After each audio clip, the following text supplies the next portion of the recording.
How you doing there? Welcome back to Babylon Talmud. Today we're studying Daf, Lamed Beis? Why not? Daf Lamed Beis of Masechta BavaBasra. Alright, well, okay, we got a bunch to do on Lamed Aleph Lamed Beis. Babylon, sorry, that just caused everybody to yawn. Sorry. Rabbi Yisrael, how you doing? Interesting sugya of chashina lezilusa deveidino. Interesting sugya. Do we have to be concerned about the, cheapening, the disgrace, of the Bezdin? We're going to learn about the sugya now, and it's so that's going to take us for the first chunk, and then there's this other sugya after that. So interesting stuff. Here we go. At the end of the daf yesterday, we were discussing the following scenario. So far, this is real bava sugyas, like you got Ruvain and Shimon, and he's claiming this and bringing witnesses for that, and there's really bava sugyas. The thing is just so funny because it's the Rashbam just changes the whole dynamic. So it's just very funny. Otherwise, it's proper bava sugyas. So you got Ruvain. Ruvain's making the claim that that this property that they're talking about belonged to his family and to his forefathers, and that Ruvain has been there already as a chazaka now, and he brings witnesses both that it belonged to his forefathers as well as that he has a chazaka. Shimon makes the same claim. Shimon says this property was my forefathers and I've been here for a chazaka. I have a chazaka here. Ruvain, I think I said this right. I don't remember what I said. Ruvain brings witnesses about both of these things, that the field belonged to his forefathers and that he has a chazaka. Shimon only brings witnesses that he has a chazaka. He does not bring witnesses that it belonged to his forefathers.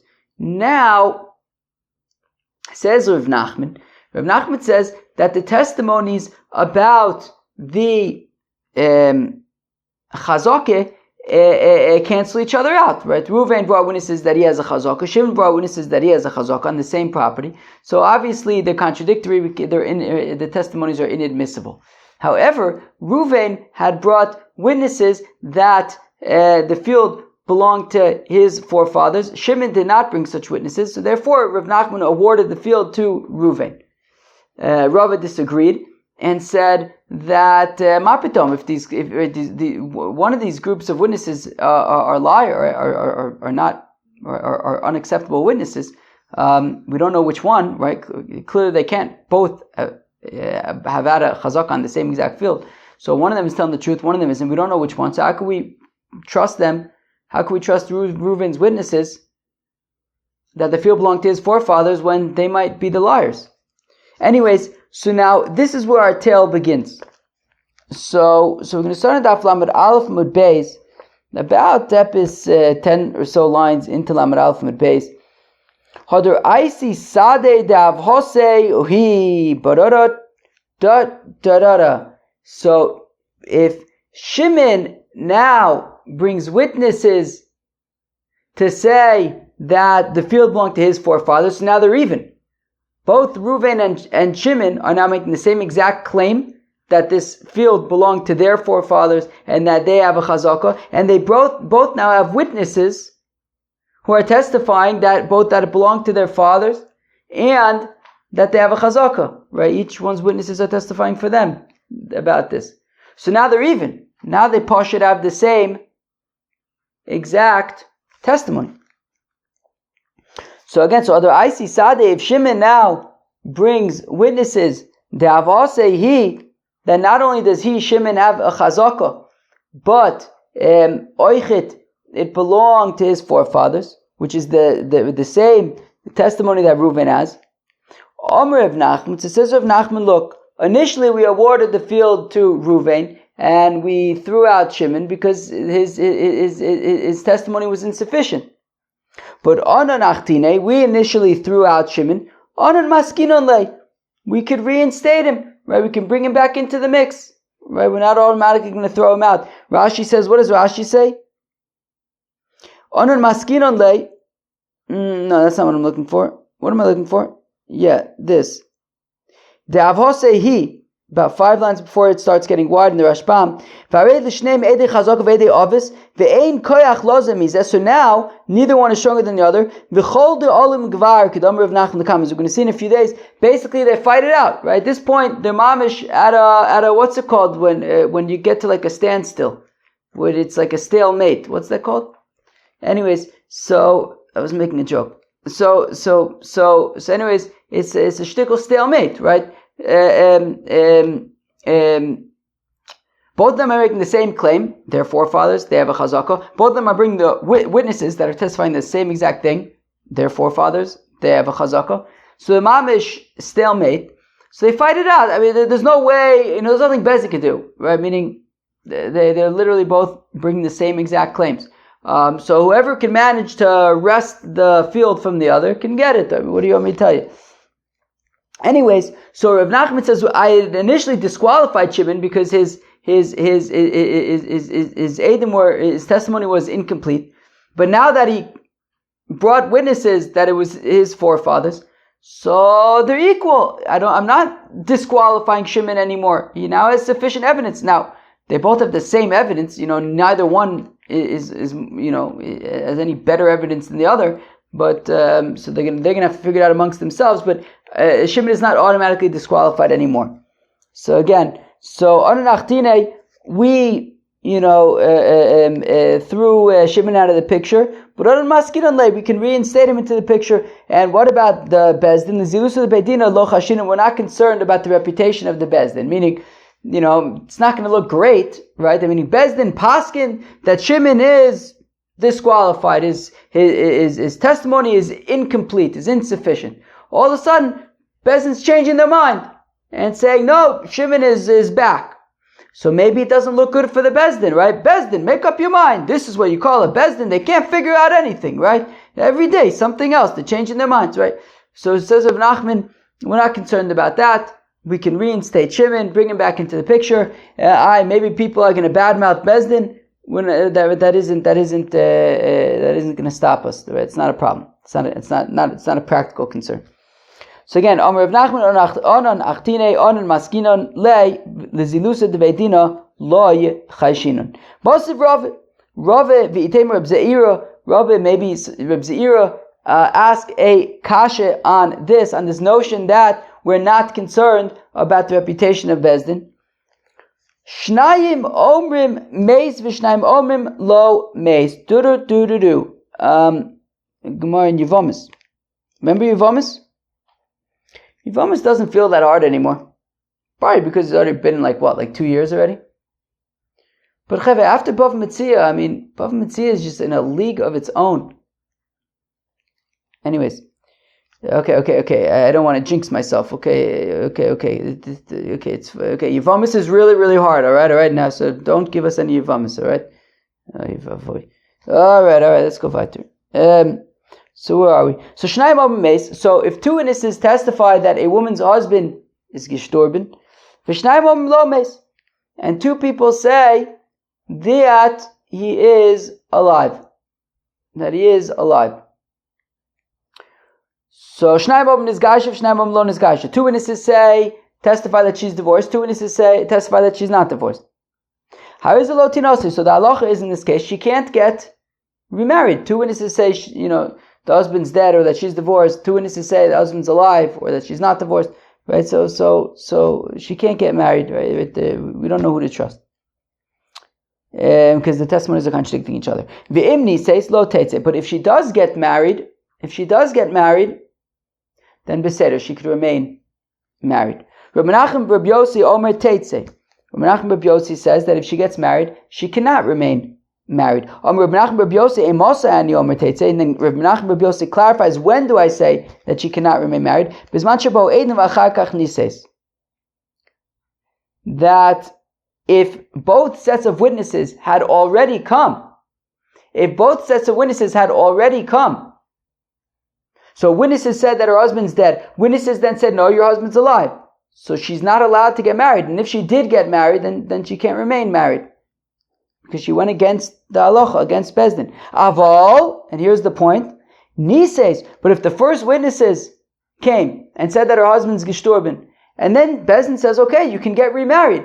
So Bezdin took a position on this, said you can get remarried, and then other witnesses come and say your husband's alive, say, then we don't tell her to get divorced from the second husband because we're concerned about Zilusa de Bezdin. If Bezdin, or if she got married on the opinion of Bezdin, so we don't want to sort of undo that now because it wouldn't look good for Bezdin.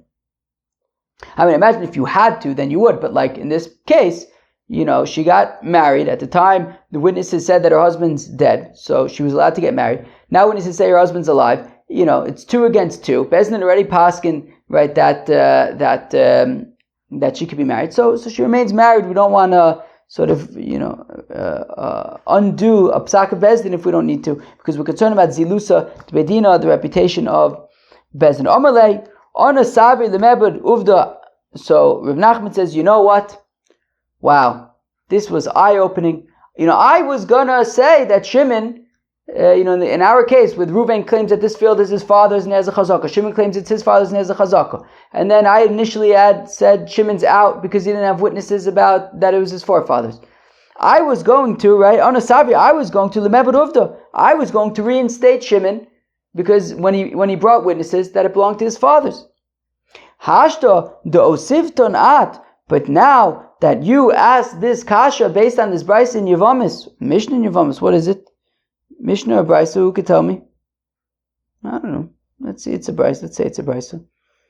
The Ozvan of Amnuna Besura and Oichit of Amnuna Besura asked the punkt the same kasha. So lo avdin an ba uvda. So I'm not going to reinstate Shimon because we have to be concerned about the reputation of Bezdin. And then after saying that, nofakov uvda, boom. And then after saying that, he went and Taka reinstated Shimon. What about Zilus of the Beidina? So whoever saw that Rav Nachman then went and reinstated Shimon into the equation, figured that Rav Nachman was making a mistake. After all, right, there was this brisa from Yevamis. He seems to have accepted it. So he must have made it right.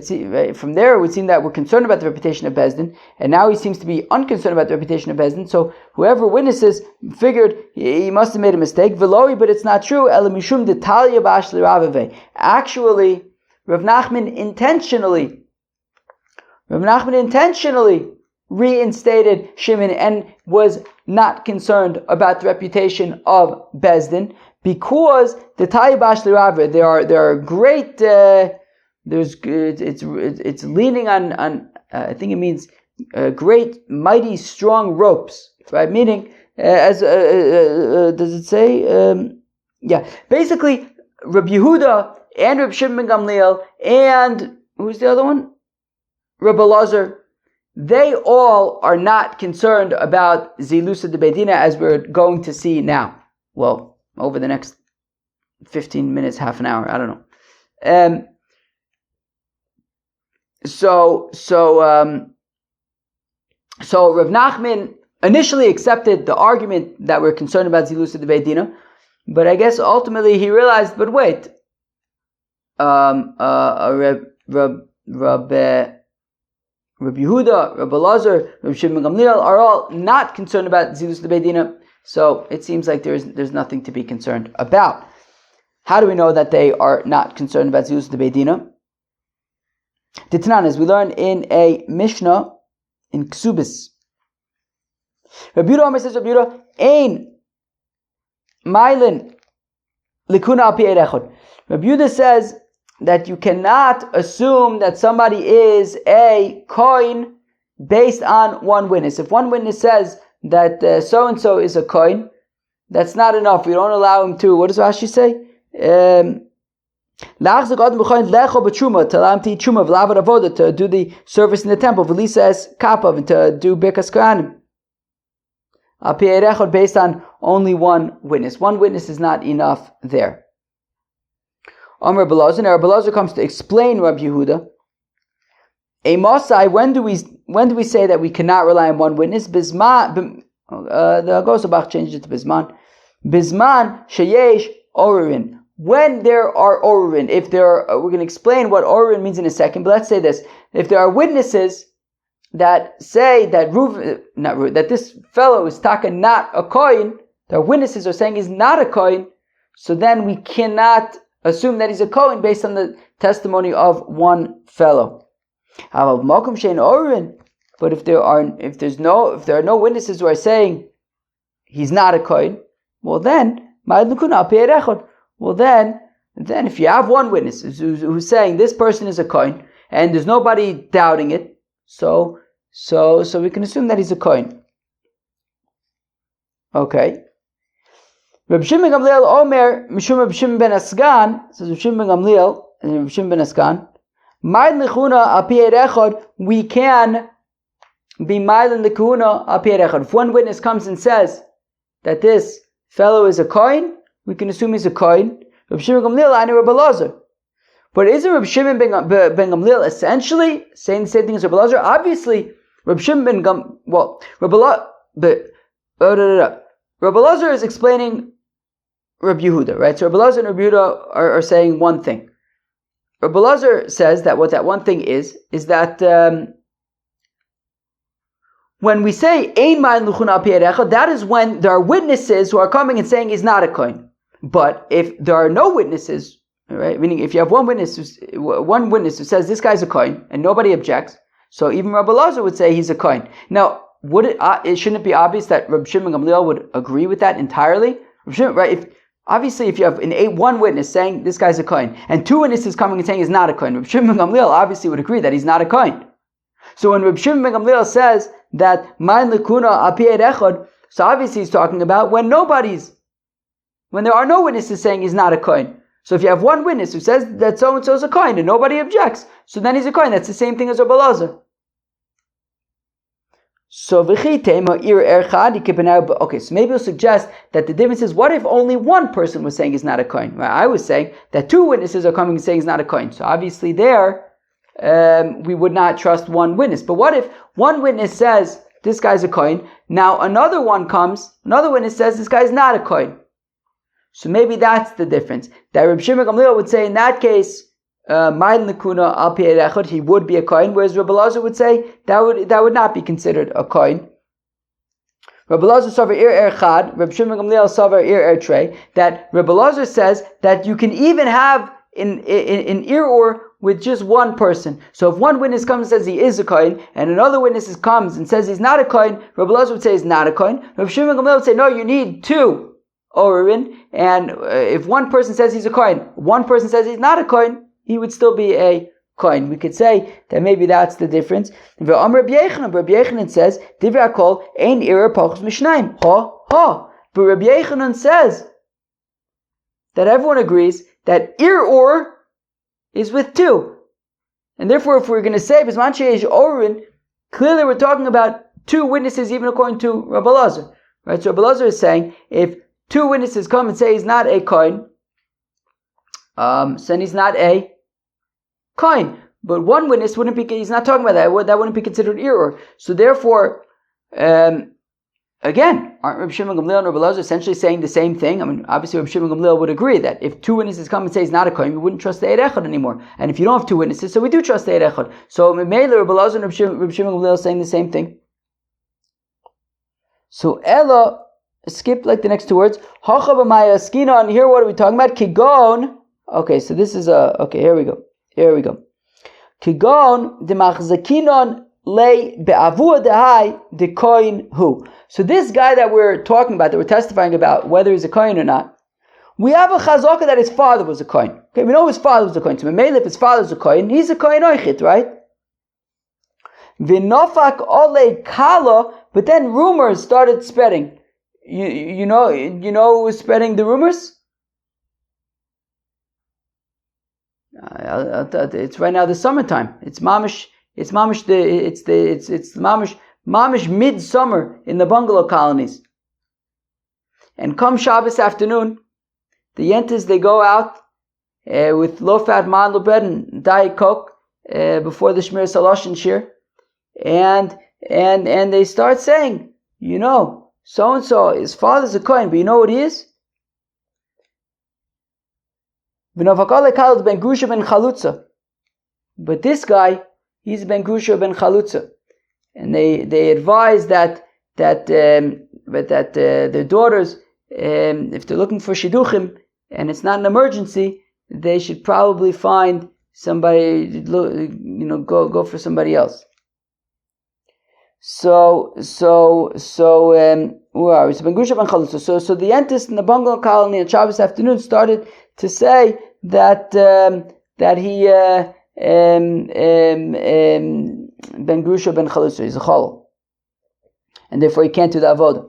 Okay, so it's talking about a scenario where we have a chazaka that his father was a kohen, but now the rumors start to spread that he is a Chol. Where am I? The Ben Grusha ben Chalutza, who v'achtine. So we say, okay, your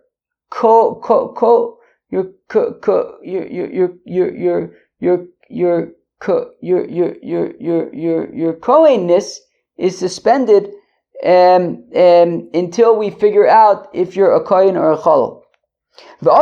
Now comes one witness, v'omar the kohen gomer hu, and one witness comes and says, I don't care about what the yentas say.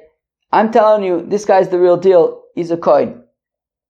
Ve'askine. So we say, okay, givaldik. Okay, we have testimony. That's enough to, the testimony is stronger than the yentis, and he's a kohen. V'asu be'trei. But now two witnesses come, v'amri, and they say, the Ben Grusha ben Chalutza, who, the attack of the yentis were right. The Entis intelligence services, they know things. They have like a sixth sense for these things. So two witnesses come and say the Entis attacker right. He's a Ben Grusha ben Chalutza. Ve'achtine. So they say, all right, buddy, your kohenness is suspended indefinitely. Ve'asei echad. But then a second witness now comes, albeit separately than the first, and says, no, Itaka is a kohen. Now remember, we have a chazak that his father was a kohen. We now essentially have two witnesses saying he's oiched a kohen, two witnesses saying he's not a kohen, but we have two witnesses against two witnesses, and we have a chazaka that he's a kohen, because his father was a kohen. And everybody agrees that the first single witness and the last single witness who are testifying that he's a kohen can be accepted. So vacha b'meichash the zilusa the bedino kamiflige in the machlokes between Rabbi Lazar and Rabbi Shimon ben Gamliel is whether, now we're starting to bring it back, is whether we're concerned about the zilusa the bedina. Bezdin initially said that right, because two witnesses came, they said that's it, you can't be a kohen, you're not a kohen. So the question is, when the second individual witness comes and says he is a kohen, and we join him together with the first individual witness, so now essentially we want to reinstate him as a kohen. But what about the fact that Bezdin removed him from being a kohen? What about zilus de bedina? So Rabbi Lazar Savar came de achtine loy maskinon le chashinon zilus de bedina. Rabbi Lazar says, look, once Bezdin already said that he's not a kohen, we're not going to reinstate him as a kohen because we're concerned about zilusa de bedino. Rabbi Shimon ben Gamliel Savar, where Rabbi Shimon ben Gamliel says, "Onon achtine ve'onon maskinon le ve'zilusa de bedino loy chashinon." Where Rabbi Shimon ben Gamliel says, "Look, Bezdin initially said that he's not a kohen, but then we now have two witnesses to say that he is a kohen. So we can, just like we removed him from being a kohen, we can reinstate him as a kohen." And we're not concerned about zilusa de bedina. Maskif lo Rav Ashi, Rav Ashi asks a kasha. If the concern here is about zilusa de bedina, well then, my irya chad afilu betray nami. Now, the implication is that the issue was that the two witnesses came.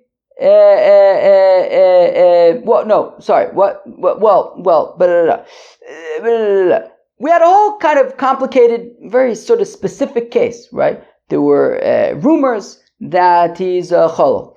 Then one witness came and said, no, he's a kohen. Two witnesses came and said, no, he is a cholol. Another witness said he's a kohen.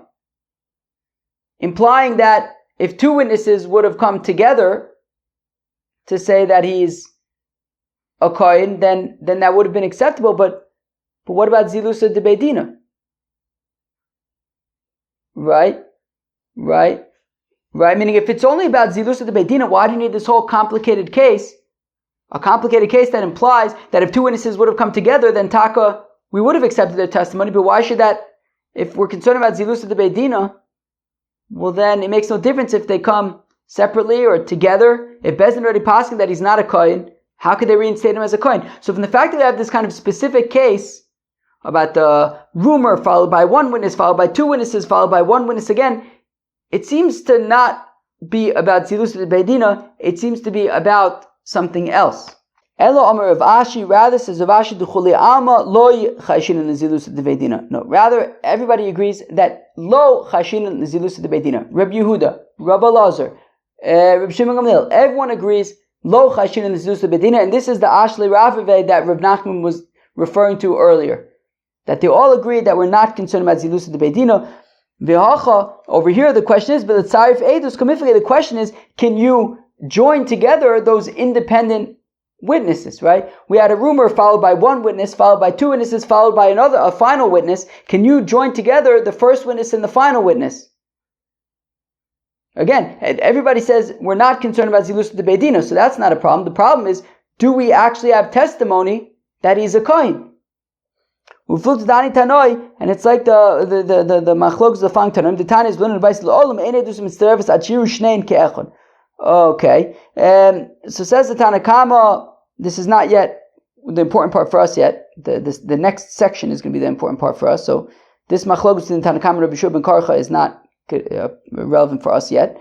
But anyways, the Tanakama says that in order for two witnesses to testify together, they have to testify about the same thing. Meaning, if one witness sees that Shimon lent Reuven $1,000, and then a second witness sees Reuven admit to Shimon that he owes Shimon $1,000, but they're not both seeing the same thing. One saw the loan, the other one saw an admittance of a loan. Now they're both talking about the same loan, right? It's both the same thing, that Reuven owes Shimon $1,000, but they're not testifying about the same thing. The Tanakama says that's a problem. Rabbi Shua ben Karcha Omer afilu b'zeh chazer. Rabbi Shua ben Karcha says it can even be like separate days. Kilu, if one witness says that Shimon lent $1,000 to Reuven on Monday, and another witness says I saw Shimon lend $1,000 to Reuven on Tuesday, so essentially they're both testifying that at the very least Reuven owes Shimon at least $1,000. So Rabbi Shua ben Karcha says, "Afilu b'zeh chazeh," that would also be acceptable, right? At the end of the day, we know that Reuven owes Shimon at least $1,000. Where am I? Now this is where it's relevant for us. That now says the Tanakama that there's a separate case that for witnesses to testify in Bezdin they have to testify together. Rav Nosson says they can even separate and testify on two separate days, and that's fine. So meaning, Rav Nosson would say that in our case we have a rumor followed by one witness, followed by two witnesses, followed by a final witness. That would be acceptable. Rav Nosson would say you could join together the two separate witnesses. You could join them together as one pair of witnesses, and therefore Rav Shimon ben Gamliel, who says that we could assume he's a kohen, would hold like Reb Nosson, and Rabbi Elazar, who says that we can't make him a kohen, would hold like the Tanakama, who says that they have to testify together. Givaldig. That was very good. That was a real geschmack sugya, right? How do Amar lechaver, my boy is be'ay ara. But Shimon says to Reuven, what are you doing on my property? Amle minoch zabinte v'ashtara. Ho ho. So Reuven says, what do you mean am I doing on your property? What am I doing on my property? I bought this property from you. Here's my document. Shimon says, are you joking? This is a forged document. It's a fake document. It's not real. Reuven then whispers to Rabbah, look, Shimon's taka telling the truth. In Shtara Zaifa Hu. Taka, this document is forged. Miu, however, says Reuven, Shtar Ma'alya Hava Liva Irkos Vamira Inkar Hai Biyadoi Koldu. But I only forged this document because I had a document before and it got lost. So I really did buy the land from Shimon and I had a document. It got lost, so I basically drafted up the identical document. So yeah, technically he's right that this is not the original, and it is a fake, but it's based on a true story. It's based on a real document. Omar Rabbi says, Rabbi Malo l'shaker ibayu Omar shtar ma'alyo. So says Rabbi, okay, I trust Reuven. Mali l'shaker. If he was a liar, he would have just said that, no, what are you talking about? This is a real document. So from the fact that he told us the truth, or we assume that he's telling us the truth, right, from the fact that if he wanted to lie, he would have said this is a real document, but he didn't say that, we can assume that he's telling the truth, and what he's saying is, what he said was, that he really did buy the property from Shimon, and he really did have a document, just that the document got lost. Omerle Rav Yosef, says Rav Yosef too, Rabba Amai Samachto Ahai Shtore Chasma Ba'amahu. Rav Yosef says, what do you mean, Rabbi? How can you rely upon this document? This document is a piece of pottery. It's irrelevant. This is just a shard of pottery. It's like any piece of pottery you might pick up the floor. This is not a document. This is nothing. He made it up. He faked it. Sure, he's claiming that it was based on a real original, but at the end of the day, this is not a real document. He faked it. He forged it. Hahu de Omar le Lechavei Havli Me'ezuzeh. Shimon goes to Reuven. He says, Reuven, you owe me $100. Dimasik nabach v'ha shtar. Right? You owe me $100. Here is the document. Omar le shtar zaifu. Now Reuven says to Shimon, that's a fake document. Gochin lochish le Rabba, and Shimon then whispers to Rabba, he's talking right, Shtar Zaifu, it is a forged document, but miu, Shtar Ma'alya Havali V'irkos. But look, I did really lend him $100. I did really have a document, but it got lost. And I figured I'll just redraft this, literally the same exact document, and I'll use it. But I really did lend him $100. And I really did have a document, and this is the exact same thing. Rabbi Malo l'shaker, Rabbi says the same thing. We're going to have the same machlokus Rabbi and Rav Yosef. Rabbi says, Malo l'shaker, why should he lie? If he was a liar, he would have said, what are you talking about? This is a real document. But he was honest. He said the whole story, how he lent the money, but then he lost the document, so he redrafted the same document. So Rabbi is willing to trust Shimon. Rav Yosef says, Rabbi, why are you relying on this document? It's a piece of pottery, it's nothing. He admitted it's a fake. Ravidi bar Oven says, Ravidi bar Oven says that we're passing like Rabba in the first case with the property, and we're passing like Rav Yosef in the second case with the money. Basically,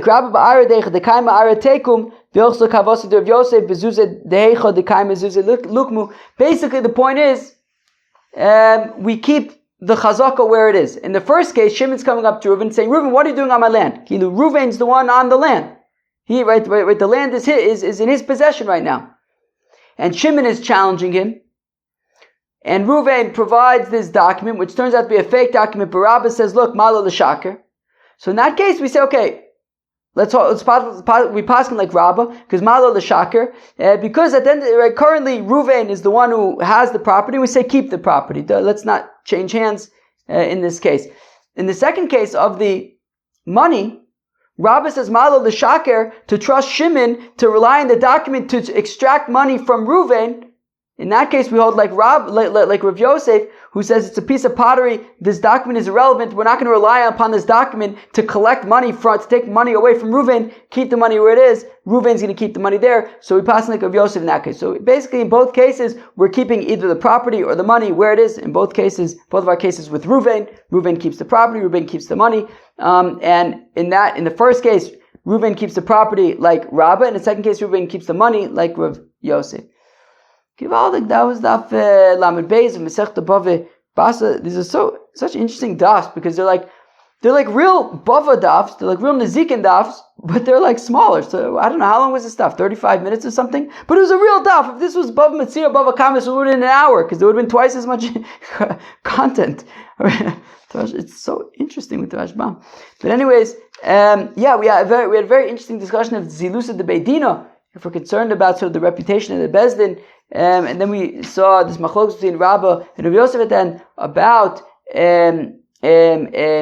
do we say Malo l'Shaker versus Rav Yosef, who says no, I'm not going to say Malo l'Shaker. This document is fake, it's forgery, it's irrelevant. Peace out.